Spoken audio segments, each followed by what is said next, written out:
Bonjour à toutes et à tous et bienvenue pour ce nouveau numéro de Biathlon en live, le podcast consacré à l'actualité du biathlon et proposé par l'équipe du site biathlonlive.com, premier site français entièrement consacré à l'actualité du biathlon. Je vous ne cache pas que c'est l'excitation qui prime avec ce nouveau podcast car nous sommes à moins d'une semaine de l'ouverture de la nouvelle saison de Coupe du Monde qui aura lieu le week-end prochain à Kontiolahti en Finlande. L'occasion de faire un point sur ce nouvel opus qui s'annonce encore une fois passionnant. Les favoris, les outsiders, les possibles surprises, les pronostics de la rédaction et bien sûr les chances de nos biathlètes tricolores. Nous n'éluderons aucun sujet à l'orée de cette nouvelle saison.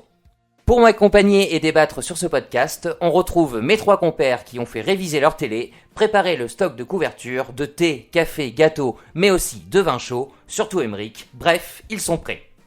On commence par la Benjamine de la bande. Ne lui demandez pas de choisir entre Julia Simon et Justine Breza, elle ferait un malaise. Bonjour Marine, comment ça va ?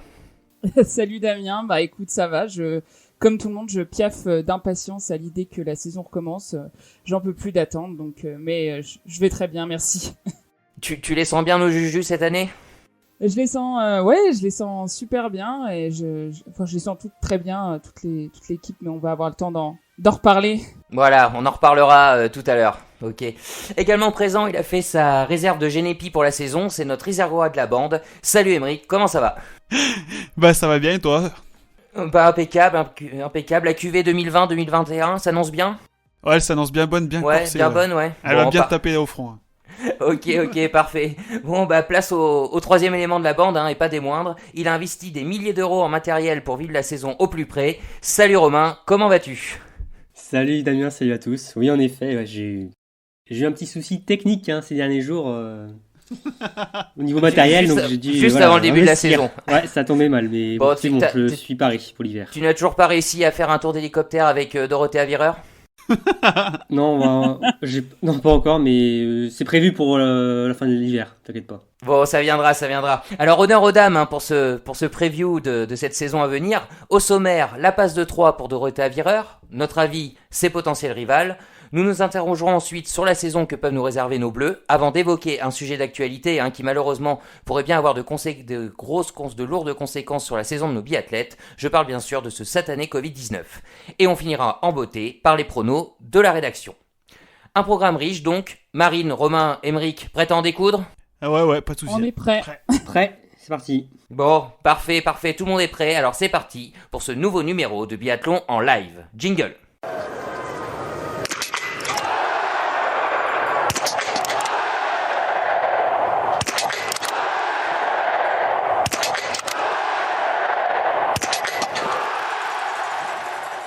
Premier sujet donc, la passe de 3 pour Dorothée Avireur. Je vous rappelle, Dorothée Avireur vient de remporter 2 fois de suite le classement général de la Coupe du Monde. Peut-elle remporter ce classement pour la 3e fois consécutive ? Marine ? Eh ben, moi personnellement, je pense pas qu'elle va faire la passe de 3. Je trouve que c'est déjà un exploit. J'avoue que je m'attendais pas à ce qu'elle réussisse le 2 à la suite. À notre époque, mais ça passe. Ouais, ça passe. Non, mais franchement, j'étais assez surprise et je trouve que c'était vraiment un exploit. Et je pense que cette année, la concurrence va être encore plus dense. Donc, personnellement, je pense pas. Moi je suis d'accord avec toi, Marine. Je pense que cette année, ça va être encore plus dur que la saison dernière. Elle va avoir de la concurrence encore plus forte. Et puis, je pense que ça pourrait peut-être être une année de transition en vue des JO de la saison prochaine. Et qu'elle se focuserait donc plus sur une bonne préparation pour entamer la saison prochaine et les JO de la meilleure des manières. Et je pense que cette année, ça risque d'être très très dur pour elle de réaliser le triplé, quoi. Ouais, moi, comme Marine, j'y croyais pas forcément à la passe de 2 déjà. Je n'avais pas misé forcément sur elle la saison précédente. Je vois mal. Enfin, j'y crois pas trop non plus encore cette année. Bon, peut-être qu'elle va du coup le faire, vu que j'y crois pas.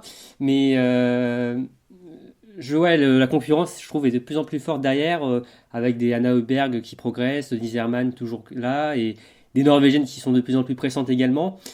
Si elle veut continuer à rester sur le trône de leader, je pense que voilà, ça va être un combat assez acharné et Pour donner C'est vrai du que, poids à vos arguments, hein, elle s'est confiée au cœur de l'été dans une interview, je me souviens plus sur quel site, où il y a différents facteurs qui justement allaient dans votre sens. Hein. Bon, déjà, elle a parlé d'un projet de maternité, alors pas pour tout de suite, hein, mais c'est quelque chose qui commence à la travailler.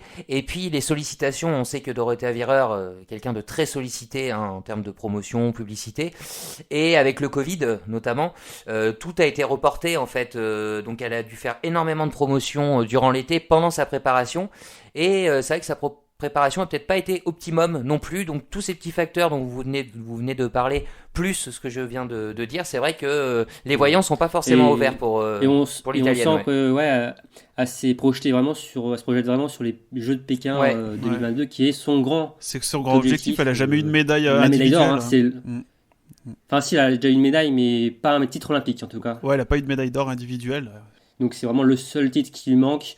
Je pense pas qu'elle soit une une cannibale, pardon, comme un Martin Fourcade qui voulait tout remporter sur toute une saison. Je pense que Dorothea Virer, voilà, elle a déjà remporté 2 gros globes.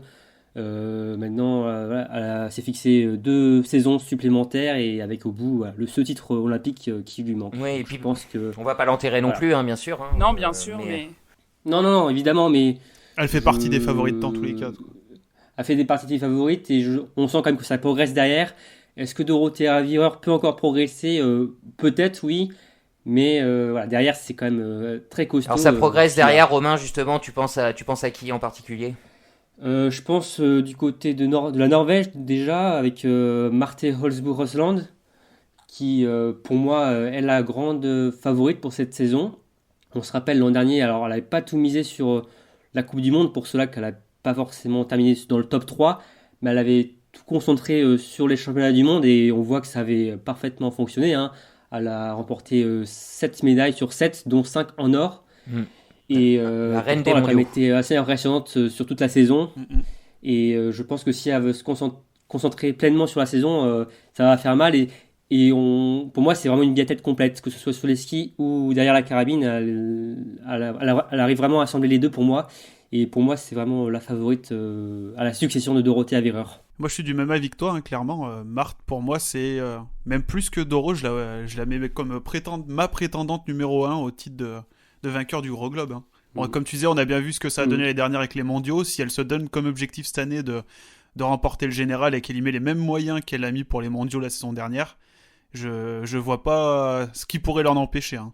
Et sur les courses de pré-saison, ça a l'air de bien fonctionner pour le moment, hein, même si ça reste des courses de pré-saison, c'est faut entre guillemets, mais que ce soit sur les championnats de Norvège cet été et même il y a quelques jours à Souchon pour des courses en interne, elle est toujours là, quasiment, elle a tout remporté, je crois. Donc toujours là, donc franchement. Avec une bonne avance à chaque fois en plus. Enfin, avec les Briques, en tout cas, on la place comme number 1 pour décrocher le Gros Globe. Marine, t'es du même avis ? Ouais, moi je vais pas être très originale, je pense exactement pareil que vous et je pense que là, on va dire dans les 2 années qui viennent, Marte, elle est vraiment à son apogée, à l'apogée de sa forme physique.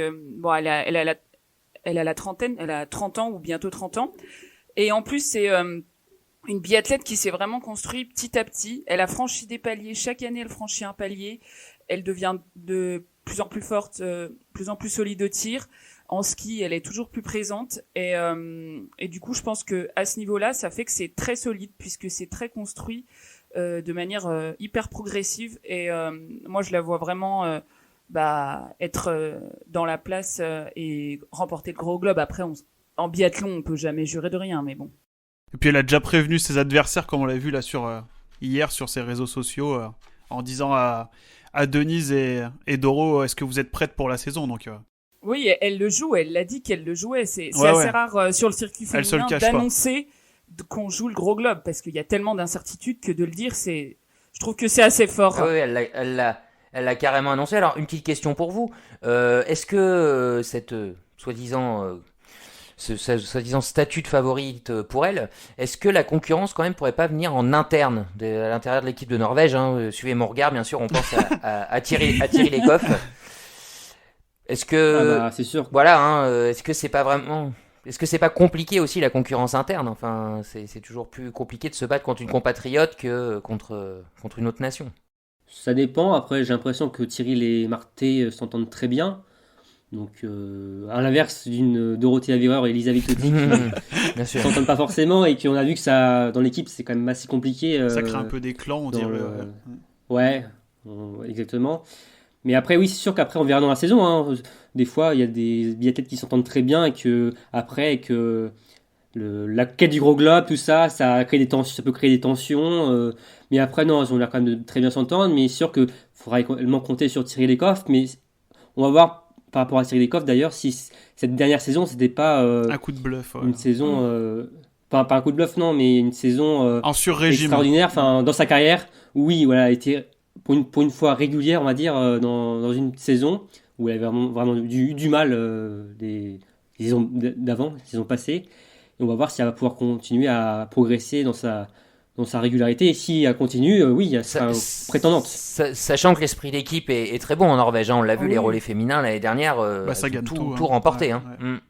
Oui, c'est sûr. Enfin, même généralement dans le biathlon, la plupart des équipes s'entendent tous très bien, hein. Il y a des fois des petites tensions, mais bon, généralement l'ambiance est plutôt bonne, mis à part en Italie Depuis quelques temps. entre Lisa et Doro. C'est ça. Et justement, tu parles de Lisa Vitozzi. Marine, est-ce que tu crois à son retour cette année après une saison un peu compliquée, hein, l'année dernière, hein? Oui, j'y crois bien. Honnêtement, je pense qu'elle va faire une meilleure saison que l'année dernière. Je pense pas qu'elle va être dans la course pour le gros globe, puisque pour moi, ça va se jouer entre les trentenaires. Parce que je pense que ça manque un peu encore d'expérience. David, c'est un peu l'effet, on va dire, Kiss Cool, d'avoir été deuxième l'année d'avant, sans s'y être vraiment trop préparée. Je pense qu'elle s'y attendait pas trop. Et du coup, à mon avis, il y a eu un petit, comment dire, Un relâchement. une petite chute après ça. Passage à Comment vide. dire, elle a pas su peut-être gérer ce statut. Et du coup, après, elle a fait plutôt, enfin, il y en a qui aimeraient louper leur saison comme Lisa Vitozzi. Je veux dire, Ouais. elle a quand même fini 10e du classement. Elle a fait 2 podiums. Donc, je pense qu'elle a appris de cette saison un petit peu moins fast. Elle a et bien qu'elle va terminé revenir, aussi la saison dernière, ouais. Elle a mieux terminé. Ouais. Oui, À partir elle a de mieux Poliuca, ouais, terminé. c'était bien. Physiquement, elle était moins bien et au tir aussi. Donc, à mon avis, elle va revenir. Sans doute, Ouais. le problème. Sur le devant de la scène, mais pas pour jouer le gros globe. Mais je pense qu'elle vise peut-être les mondiaux parce qu'elle les a un petit peu, en tout cas en individuel, elle a pas été là où elle voulait aller à domicile en tout cas. Donc je pense qu'elle vise peut-être ça. Tu parlais du club des trentenaires. Je suppose que tu comptes Denise Herrmann aussi dans ce club-là. Oui, oui. Denise, je la compte, bah déjà parce qu'elle a plus de 30 ans, mais je la. Oui, les favorites. Non. favorites. Oui, je pense qu'elle est, pour moi, c'est devenu une vraie biathlète, Denise, et c'est plus une fondeuse qui tire. Mhm. C'est une vraie biathlète. Et l'année dernière, elle a fait 2 clean shooting, 200 fautes au tir, pardon, un 20 sur 20 à l'individuel de Pokluka et un 10 sur 10 au sprint de Nové Mesto. Et pour moi, ça démontrait une maîtrise qu'elle avait pas réussi à montrer jusqu'à présent, je pense. Un 20 sur 20 sur un individuel, oui, généralement, c'est la race des grands tireurs. Hein. C'est très, C'est ça. très, très, très rare. Hein. Vous êtes d'accord, les gars? D'ajouter Denise dans ce... Oui, On en est à bah, 4 elle a favoris, terminé 3e du général, si Ouais, je dis pas de c'est ça. bêtises, l'an dernier. C'est ça, l'an c'est passé. ça. Ouais, Ouais, bah, elle a fini en boulet de canon l'année dernière, ouais. oui, bon, on sent qu'elle est en continuelle progression dans son biathlon. Et ouais, moi, elle fait partie des grosses, enfin favorites, pour moi pour cette saison. Je la place comme je la place peut-être un peu derrière Marté et Doro peut-être, mais je mets quand même Denise Herrmann dans mes favorites aussi. Un club de trentenaires, donc, et prime à la jeunesse, bien évidemment, hein, une biathlète un peu plus jeune, Anna Heuberg. Ça fait 2 saisons hein, maintenant qu'elle confirme, entre guillemets. On sent que la mayonnaise prend, hein, mais toujours pas de podium au général. Hein, pour cette année, vous y croyez? Ouais, bah, ce fait, c'est un peu comme Marthe Holzbou. Je trouve que Anna Heuberg, c'est une biathlète assez complète. Elle peut être rapide sur les skis et derrière la carabine, elle peut être vraiment stable. Je pense que, alors, ça va peut-être pas de cette saison parce qu'elle a 25 ans. Alors, il n'y a pas d'âge pour gagner le Gros Globe, mais je pense qu'elle peut encore progresser. On verra déjà cette saison. Mais je trouve que je pense que je mettrai mes mains coupées qu'elle remportera un Gros Globe dans les prochaines saisons. Une certaine frustration aussi peut-être. C'était un peu Madame 4e place l'année dernière, elle en a cumulé sur les mondiaux. Ouais, sur les mondiaux, elle ouais, termine ouais. 4e du Ouais, général. ouais. Enfin voilà, il y a peut-être une petite frustration aussi qu'elle voudra évacuer dès cette année. Ouais, et en plus, derrière elle, elle a une grosse équipe aussi. C'est vrai. Donc, les résultats ne vont pas porter que sur elle. Mais alors, évidemment, c'est la chef d'équipe, mais il y a une grosse équipe derrière, dont sa sœur aussi, on a beaucoup d'attentes aussi. Mais je mets peut-être Anna Heuberg dans le même niveau sur le même niveau Que que Cyril. Denis Zerman. Mhm. Et peut-être Tyrell aussi. Ouais, après, Tyrell, ça dépendra de sa régularité. Voilà, c'est pas mal de questions sur ça. Mais ouais, je mets peut-être Marté, Doro, et après en dessous, Anna Heuberg et Denis Zerman. Ouais, moi pareil, hein. Marté Doro devant, Denise, Anna et Tyrell juste derrière. Hein. Un beau top 5. Un très beau top Ça va 5. se tirer la bourre toute la saison, quoi. Une surprise peut-être qui pourrait bousculer ce top 5. Vous avez un nom en tête sur les dernières saisons? Hum, Moi, personnellement, je doute d'une surprise la saison prochaine, à moins d'une surperformance d'une biathlète comme on a eu Lisa là, il y a 2 ans. Je vois pas vraiment quelqu'un capable d'aller rivaliser sur toute une saison complète avec ces 5 biathlètes là, quoi. Le circuit féminin est assez dense quand même, je trouve. Il y a quand même pas mal de noms bah oui. jeunes qui se renouvellent assez. On peut penser quand même aussi à une Marketa Davidova qui peut largement avoir une place dans le top 10. Très Euh, rapide. Ouais, mais c'est de être top Genre- 10 et jouer Mm. le gros globe, il y a quand même une Ouais. différence, quoi. Ouais, évidemment. Mais aussi, je pense aussi j'en parlais il y a pas longtemps, à la sœur d'Anna Heuberg, Elvira, qui, cette saison, on a vu même il y a pas longtemps sur des courses en interne, a fait des gros temps de ski qui étaient assez impressionnantes et que si elle arrive à allier avec son tir, ça peut faire mal aussi. Non, après, bon, il y a quand même des favoris qui se dégagent, mais il y a souvent un gros renouvellement chaque année, quand même, chez les filles, je trouve. Une Ingrid Tendrevold, est-ce que vous pensez qu'elle peut confirmer son bon de saison, sa bonne saison de l'année dernière, enfin son bon Bah, début de saison? à condition qu'elle règle son tir qui a quelques soucis depuis le début de la pré-saison, y a pas. Oui, elle peut aller prendre le dossard jaune quelquefois comme elle l'a fait la saison dernière au Grand Bornand, mais sur une saison De là entière, à être régulière, ouais. régulière sur une saison entière, peut-être pas encore. Après, ouais, elle disait qu'elle visait une victoire cette saison. Déjà, Alors, voilà. elle est en capacité de le faire, je pense, il n'y a pas de souci pour ça. Victoire individuelle, hein, bien Après, sûr. c'est sûr que sa préparation est assez délicate là sur le tir. Ouais. À voir, hein, même il y a encore quelques jours, c'était encore assez compliqué à voir, mais je la passe quand même en outsider quand même derrière tous ces noms qu'on a cités tout à l'heure. Après, être dans le top 10 chez les filles, c'est déjà une très belle chose. Hein. C'est vraiment hyper dense comme circuit. Et l'année dernière, je veux dire, ça se tenait en 200 points, le top 10. Donc, c'est vraiment un truc... être dans le top 10, c'est une performance, faut le dire. Bon, je constate quand même à regret que dans tous ces noms, pas une seule française n'est ressortie de vos bouches. Mais c'est pas grave, je suis têtu. Pour la peine, on va consacrer le deuxième sujet entièrement aux françaises. Donc, ces Françaises, justement, est-ce qu'elles peuvent jouer le général cette année? À votre avis, oui, non, Non. non.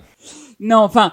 Non, mais... Alors, je jouer le m'explique. général, c'est un peu vaste, hein, la façon dont je te dis ça. Oui, oui. Jouer le général, bon, on va préciser. J'ai bien compris, un podium, non.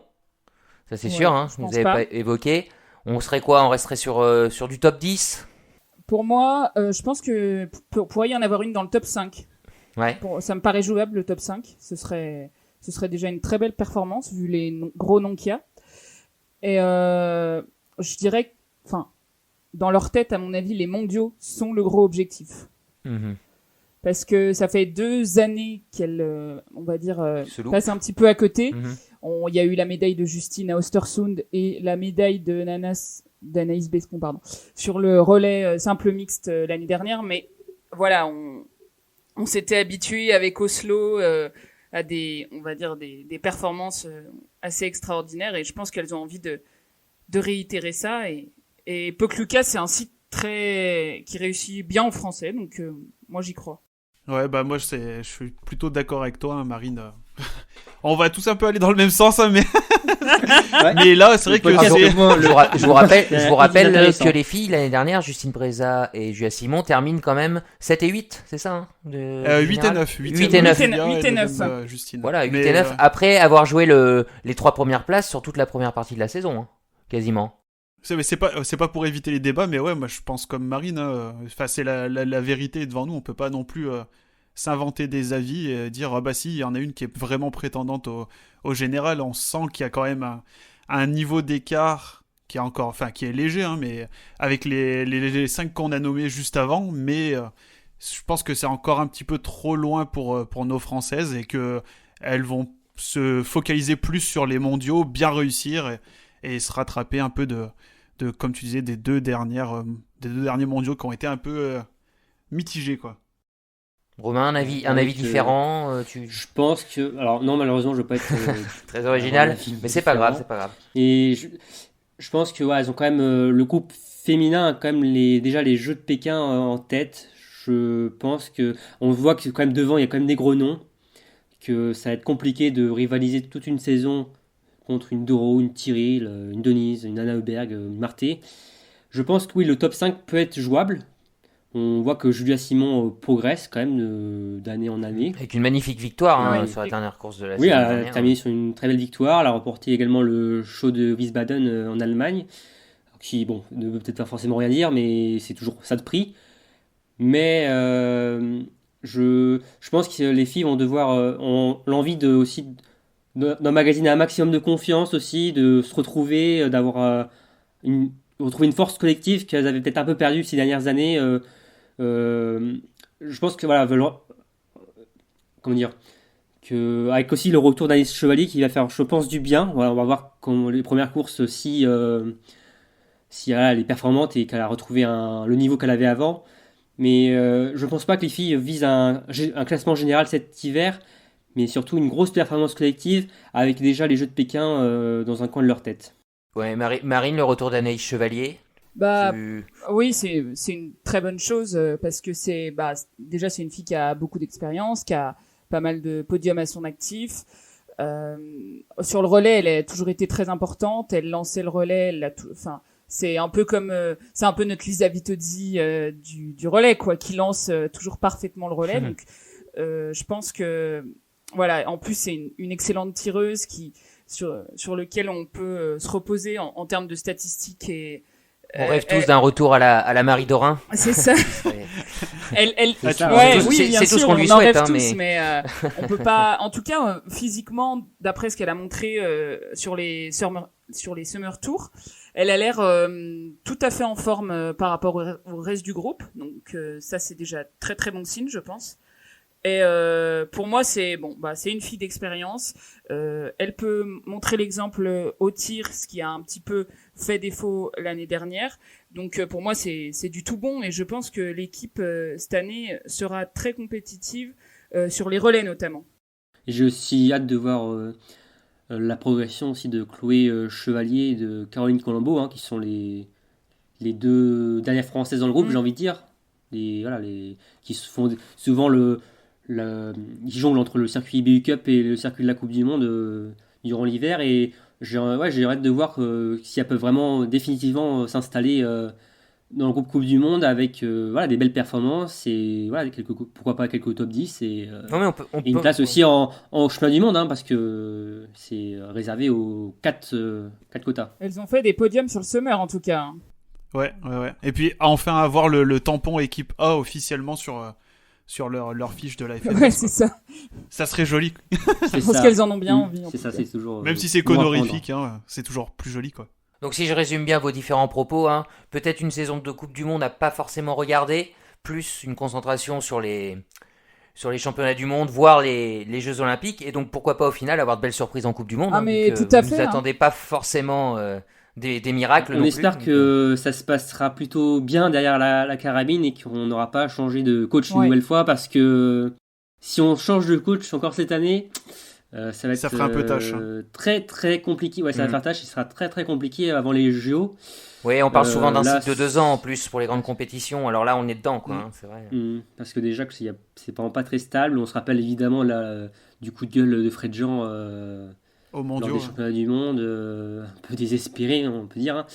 Et on espère que voilà, vont retrouver la confiance, que les résultats vont venir et qu'ils réussissent collectivement. Et on espère des beaux résultats au championnat du monde. Nos championnats du monde qui, espérons-le, auront lieu, hein, parce que Oui. bien Oui, sûr, hein, oui, vous oui. doutez bien, Oui. ça va être le thème de notre troisième sujet, hein, ça va être une saison bien particulière hein, pour raison de pandémie. On a eu l'info il y a pas si longtemps que ça. Hein. Le moindre cas au sein d'une équipe, c'est toute l'équipe qui se retrouve sur le carreau hein, pour le week-end de compétition. Donc imaginez-vous bien hein, ce que ça peut représenter en termes de résultats. D'une manière générale, hein, est-ce que vous pensez que justement cette pandémie va redistribuer les cartes de cette saison, voire même pire la tronquer hein.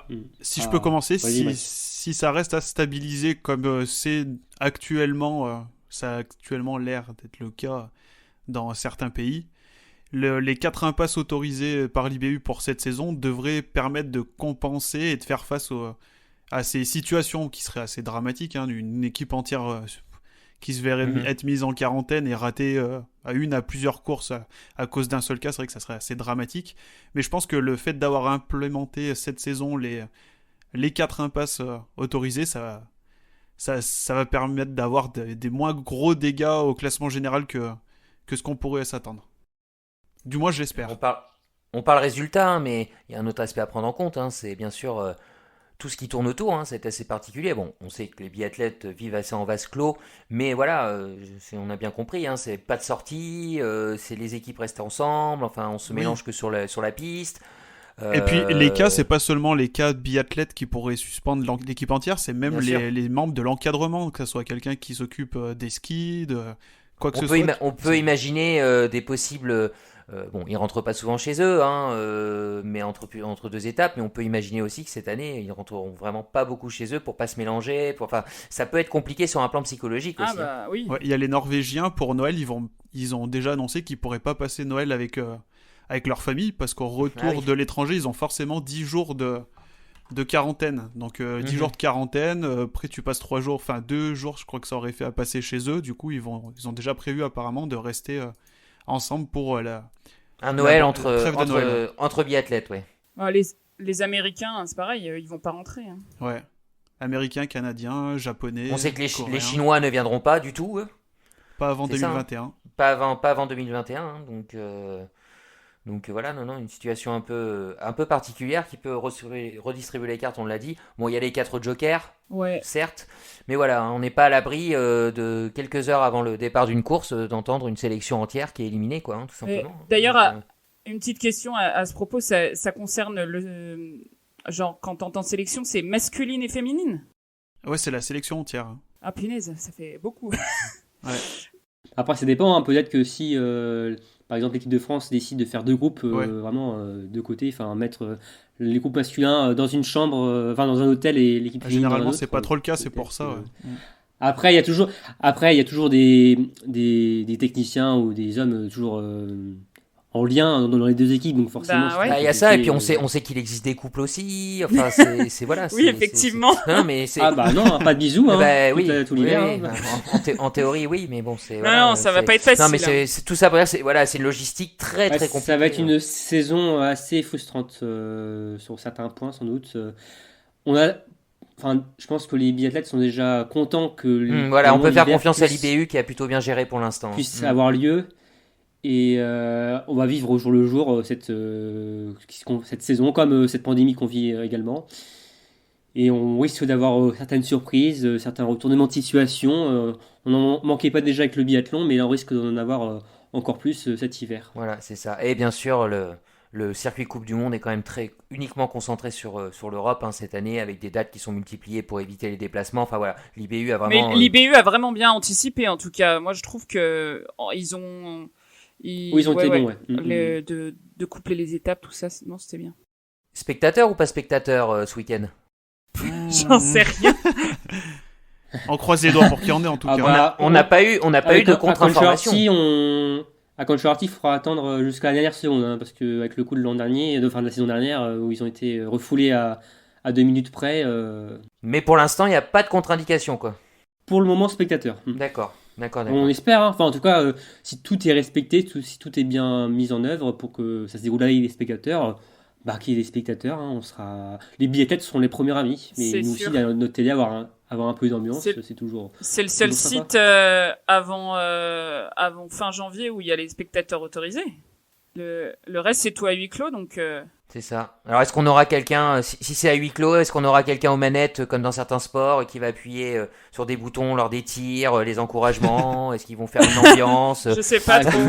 Tu penses au match de foot avec une bande son derrière? Ah non, mais avec le tir au biathlon, quoi. Quand il y a un tir qui, voilà, oui. c'est. Ah ouais, c'est un peu la base. Bah, tu rajouteras ça dans ton salon. Ouais, voilà, on va chacun avoir notre petite manette, d'accord. Voilà. On pourra vous donner notre jingle biathlon en live, il y a pas de problème, on vous le donnera, vous pourrez le mettre à ce moment-là. Ok. Bon bah voilà ce qu'on pouvait dire pour pour ce début de saison qui va arriver bientôt, dès le week-end prochain. Avant de nous quitter, on va donner nos pronostics pour la saison. On va d'abord commencer avec le podium du classement général. Honneur aux dames. Marine, nous t'écoutons. Alors moi je donne Marthe Olsbu gagnante du Gros Globe. Et juste derrière, je pense à Denise Herrmann. Et en troisième, Dorothea Virer.